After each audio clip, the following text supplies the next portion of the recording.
Welcome to this last module of our entire course.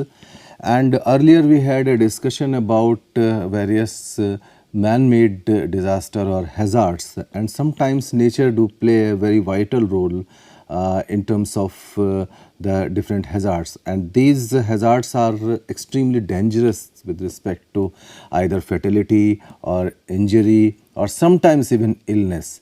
Now, since all the chemical plants, they are also very much subjected to these kind of natural hazards. So, we thought that we must have at least one module related to the natural hazards. So, welcome to this earthquake module. In this earthquake, this is one of the most, you can say, the dangerous or catastrophic natural hazard. And this plays a very vital role in terms of number of fatalities, in terms of injuries, etc. So let us have an introduction about this type of hazard. This is one of the principal natural hazard from which the process plant worldwide are at risk. And in the Gujarat, various refineries are situated and they are at the risk of this kind of earthquake hazard.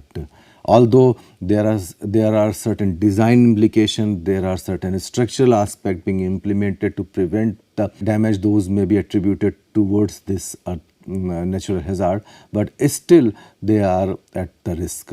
Now in India, due to its geography and topography, they have faced serious large scale natural disaster.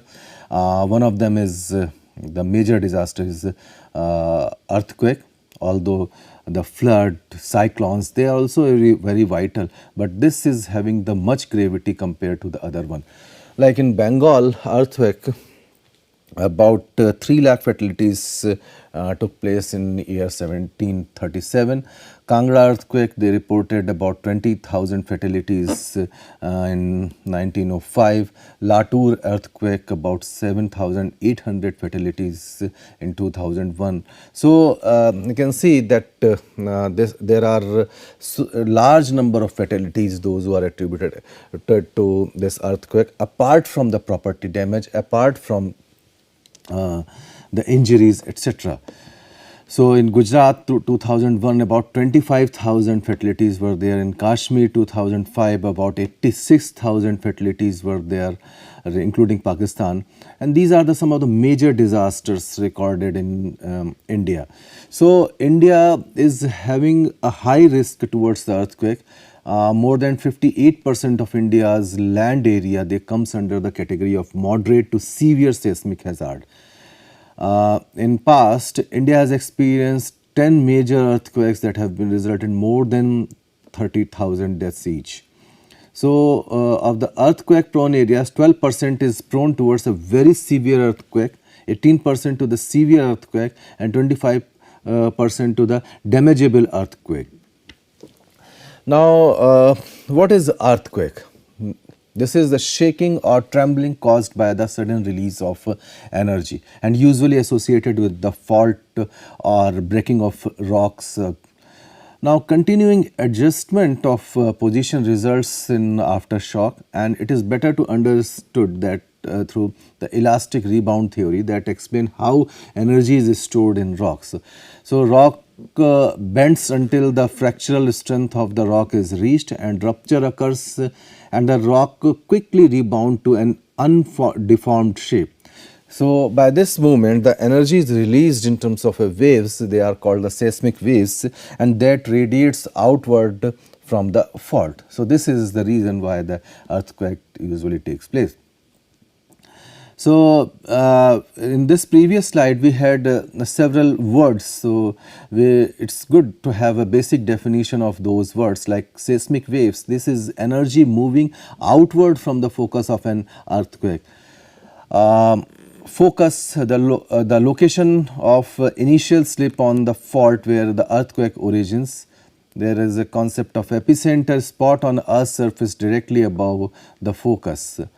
There are various forms of seismic waves. One is the P waves. It is also called the compressional or a push-pull waves.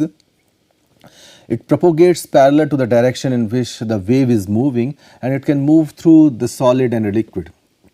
There is S wave that is called the shear wave. Now it propagates perpendicular to the direction in which the wave is moving. Another is the surface waves, sometimes referred as L waves or long waves. So it moves in the complex manner with the several ups and downs and a side to side motion.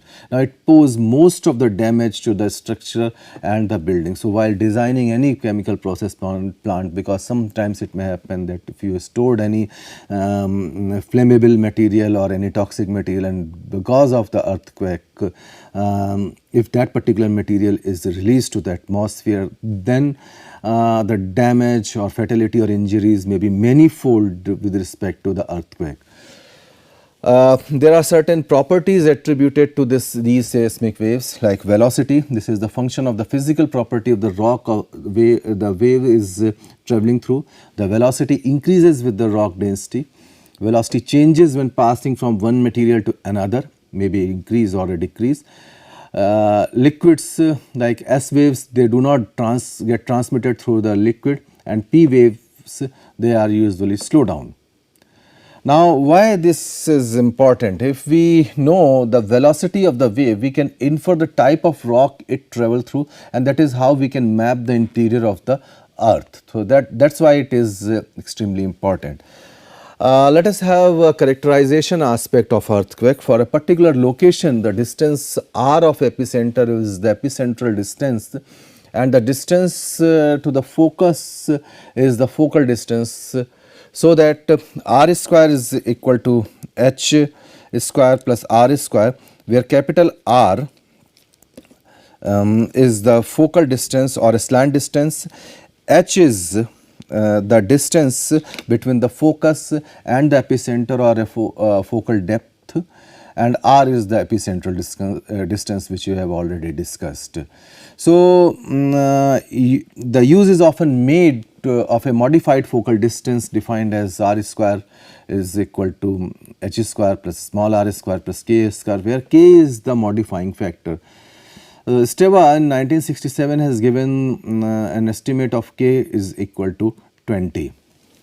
Now, another aspect is the magnitude and the magnitude scale. The symmetry of an earthquake is defined in terms of its magnitude and intensity.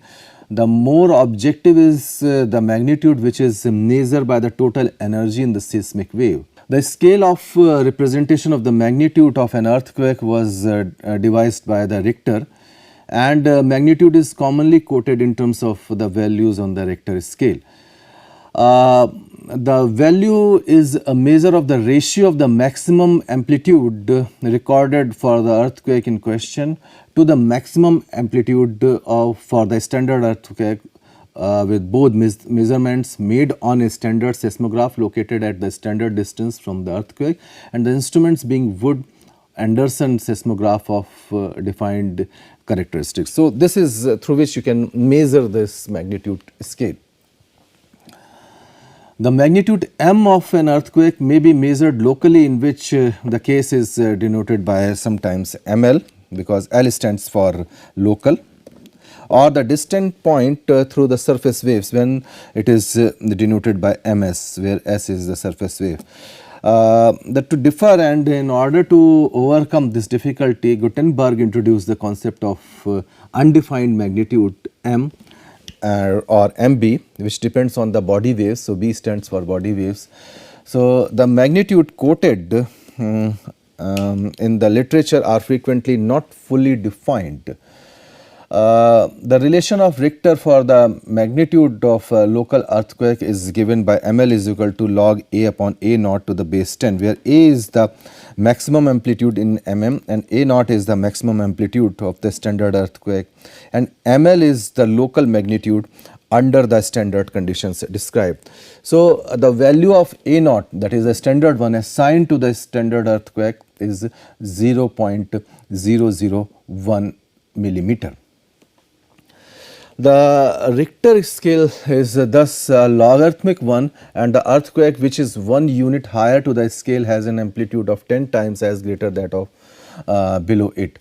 So, the Richter magnitude scale is open ended and with no over or upper limit. The scale point 0 is an arbitrary one. So, the number of equations which has been developed for the surface wave magnitude ms and the body magnitude mb, the relating these equations or these quantities to the characteristics of the seismographic record.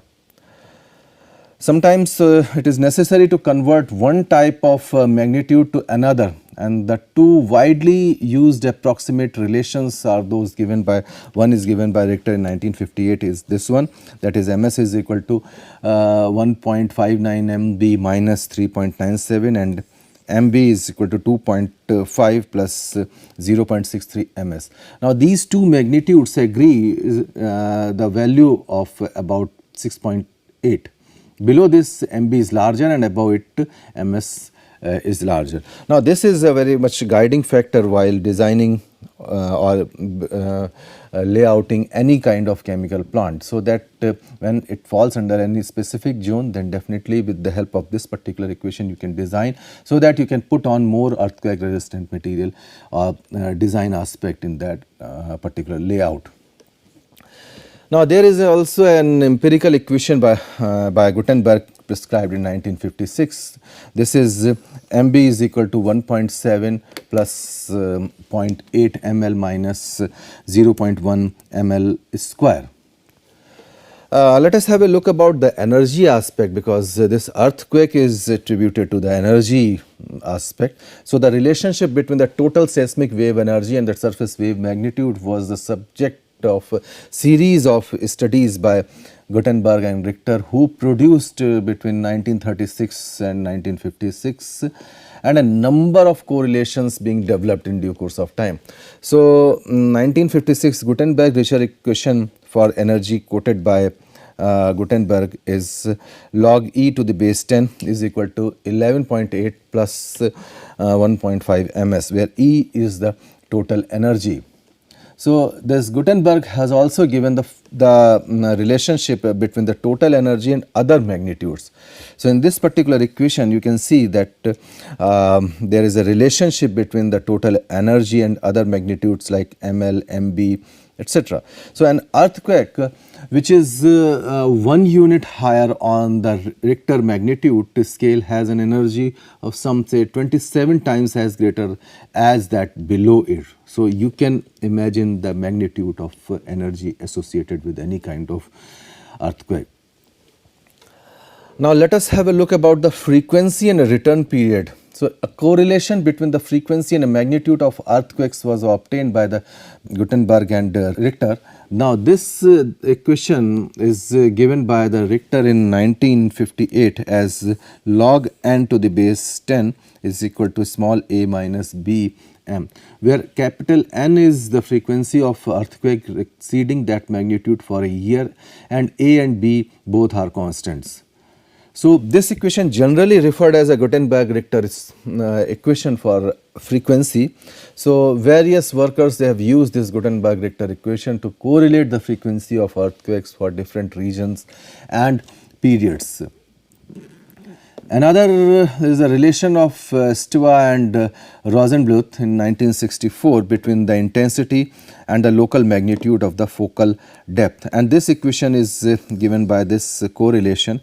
Now this this relation is given by the Richter in 1958 between the peak ground acceleration and intensity. So here A is the ground acceleration, which is given which is having the unit of square centimeter per second.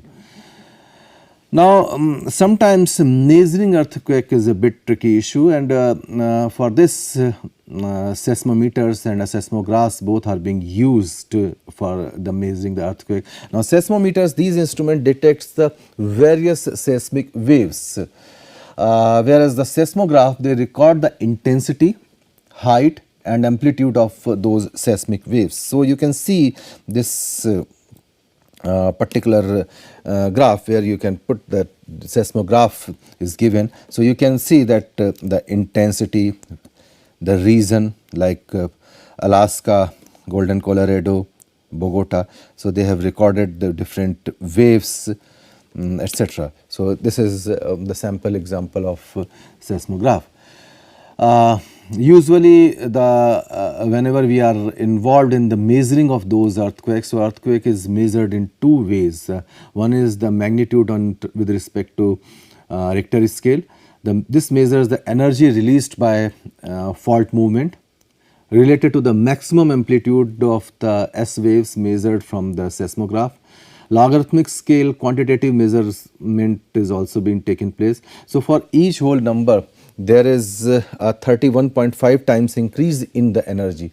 For example, for an increase from 5 to 7 on Richter scale, the increase in energy is given by 31.5 into 31.5 because 5, 6, 7. So, it is 992 times, almost 992 times. Second aspect is intensity, that is related to the Mercalli's scale. Now, it determines the intensity of waves that we feel. Usually, it assigns an intensity at a particular location. Now, scale one is when it is not felt to 12, then building nearly is destroyed. So, hence it measures the destructive effect of an earthquake. The intensity usually is a function of energy released by a fault, geology of the location, surface substrate. This can magnify the shock waves, etc. So, let us have a look about the earthquake damage. It is maybe the ground failure, construction, sometimes it may get collapsed, fire may broke out from the ruptured pipelines, maybe in terms of when you are subjected to these pipelines are subjected to the petroleum product pipelines or sometimes gas pipelines, etc. Sometimes electricity, etc. So, fire may broke up and the results may be catastrophic. Landslides in the hilly mountains, sometimes it may create a extremely dangerous, and afterward this earthquake, the liquefaction, the water saturated, unconsolidated materials flow, tsunami, that is seismic sea waves which can go up to 65 to 70 meters in height. So, let us have a discussion about the earthquake risk and protection. So, one is the long term method, that is related to the prevention aspect. You must have a seismic hazard map. You may divide different type of seismic zones. The probability analysis sometimes is based on the historical earthquake data, sometimes a geographical earthquake records, sometimes slip rate on active faults. Frequency and magnitude of a recent earthquake also gives proper information related to the long term methodology. Another one is the short term one. They are related to the foreshocks, usually increase in magnitude than the original ones, sometimes the ground deformation, sometimes fluctuation in water well levels, changes in the local radio wave characteristics, sometimes anomalous animal behaviors like fly, insects move opposite to the direction of earthquake, dogs, cat, they create sounds, etc. So, they can sensitize about different type of waves they are coming out from the earth. Why the earthquake prediction? So, an earthquake prediction helps in developing the various decisions, like it helps in the evaluation of a property value, sometimes decline value, and if you are your establishment is in the earthquake free zone, then definitely you may see certain appreciation in the value. Now, it helps in the declination of the tax revenue for the earthquake prone area. It develops a significant financial changes with the reduced availability of insurance, mortgages, and it changes in mind of investment pattern for a definite locations, etc. For earthquake predicted site, temporary or permanent relocation of a population may be the possible depending upon the potency and the frequency of this hazard. Sometimes those particular area may be avoided under the city plan. Sometimes the work activity is disturbed and can be ceased, which develops a temporary or a permanent unemployment for that particular location. Along with that, the level of business activity in those area will also get affected. Sometimes periodic training and informative sessions must be provided in every organization for awareness and developing a mitigation strategy for such kind of hazards. Now let us have a look about the earthquake mitigation. Now most earthquake related injuries, deaths result from collapsing of wall, flying glasses, falling objects, collapse of any kind of storage activity, etc. So it is advisable for a person to move a little as possible to reach the place of safety. Now pick a safety place in each room of your house or office or industrial establishment or a school, etc. This could be a furniture such as a study table or a desk, or against the interior of a wall away from any kind of a window. Now brace yourself in an inside corner away from window, move an inner wall or a corridor, or sometimes a door frame of the structural frame or inner core of the building are its strongest point, at least likely to collapse. So they will also break the impact of any falling object. That means you are dissipating the energy of those falling object. So in an apartment building, the safest place is by the central reinforced core of the building, which is usually located by the elevator wall. You may choose a shelter which will provide air space if collapses. If your furniture shelter moves, stay under it, follow it around the apartment. Sometimes you may watch the falling object like plaster, bricks, light fixtures, pots, pans, etc. So usually stay away from the tall shelves, cabinets and other furniture which might slide or topple over. Stay away from the windows, sliding glass doors, mirrors, etc. Grab anything handy. Don't be alarmed if the fire alarm or sprinkler go off. If you are at outside, stay there. If you are in the moving car, stop smoothly and stay in your car. Now there are certain earthquake resistant buildings. So buildings are designed to withstand the vertical forces. Now if earthquake only moved the ground vertically, that then the building might suffer little damage, because all structures are designed to withstand vertical forces associated with the gravity. But the rolling waves of an earthquake exert extreme horizontal forces on standing structure. Now sometimes these forces cause lateral acceleration, which scientists measure as G forces. Now when the building and the ground share the building's natural frequency, they are said to be in resonance. Now resonance amplifies the effect of an earthquake and causing building to suffer more damage. So even symmetrical buildings must be withstand significant lateral forces. So engineer counteract these forces in both the horizontal and a vertical structural systems for the building. These diaphragms are the key component of any kind of horizontal structure. So this includes the floors, the roof of level. So while designing this any kind of establishment, you must look into all these aspects. Sometimes the cross bracing which uses the two diagonal, if you see in this particular figure, this cross bracing uses the two diagonal members in X shape like this. This is the popular way to build the wall trusses. Now instead of braces frames or in addition to them, engineer may use the shear walls, vertical walls, that is stiffen the structural frame of a building and help resist the rocking forces. The shear walls, they do however limit the flexibility of the building design. Now to overcome this downfall, some designers opt for the moment resisting frames like this. Now in these structures, the column and beams are allowed to bend, but the joint or connectors between them are rigid. So as a result, the whole frame moves in response to a lateral force, and it provides an edifice that less obstructed internally than the shear wall structure.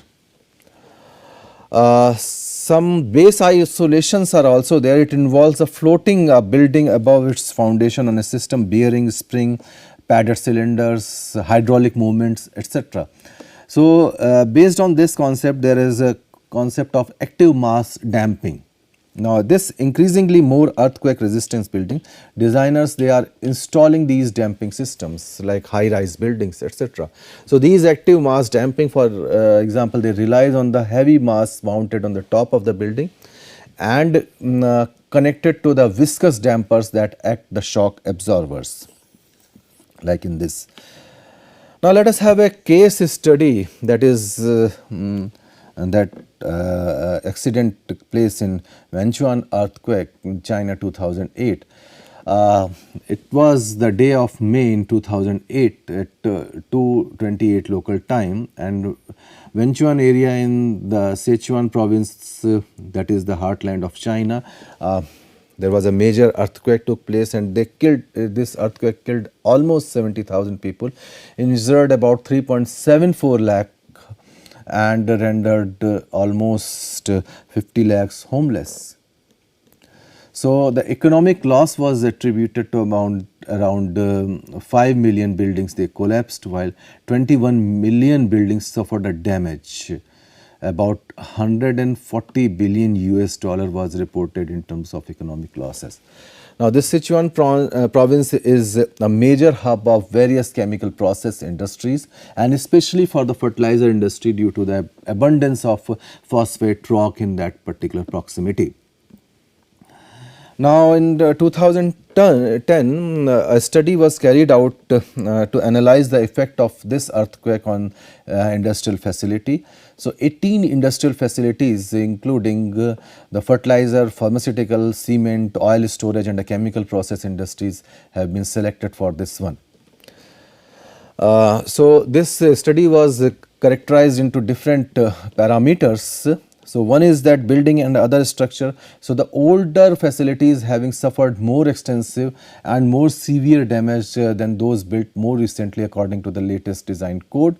So, sometimes every government they prefer to have these type of design codes, and they are modified in situ. Now, significant influence on the plant age resulting towards the depreciation of the cost of the plant. The main cause of the worker death and injury was structural damage to and collapse of a warehouse, office and a manufacturing building. Now, falling debris from collapsing building and other structures was the main source of equipment damage and loss. Now, the loading by the earthquake forces like soil liquefaction induced damage was evident in some of the sites, and in one facility numerous silos suffered heavy damage because of the cracks, because of this soil liquefaction. So, stacked towers made of unreinforced brick, typically they suffered the complete collapse or failure of the upper part where earthquake acceleration was were highest. Another things related to the pipe and equipment. So, much of the loss at the visited chemical facilities comes from the damage to pipes and equipment. And this was caused by the direct loading by the earthquake forces or indirectly by falling debris from the collapsing buildings. So, one must look into this aspect while designing any kind of piping network in earthquake prone area. Now, debris was the main cause of for the equipment damage and the loss, as well as for the pipe severing the crushing in the building, housing, machineries. The shaking load also resulted in the breaking of flanges connections between the pipe and or pipes and equipment, and pipes were also served bent or crushed when connected tanks were displaced or a building collapsed, and often leaving the disconnected pipe and hanging in mid-air, etc. So, this again a very dangerous aspect. The tanks and vessel they suffered the damage due to debris impact, foundation damage or a failure or a toppling under the influence of earthquake load. So, all the material which was there in which was come out from those tanks. They studied about the lifeline. So, extensive damage to the outage of the electric power gas, water supply system, forcing maybe industrial plant or interrupted production, etc.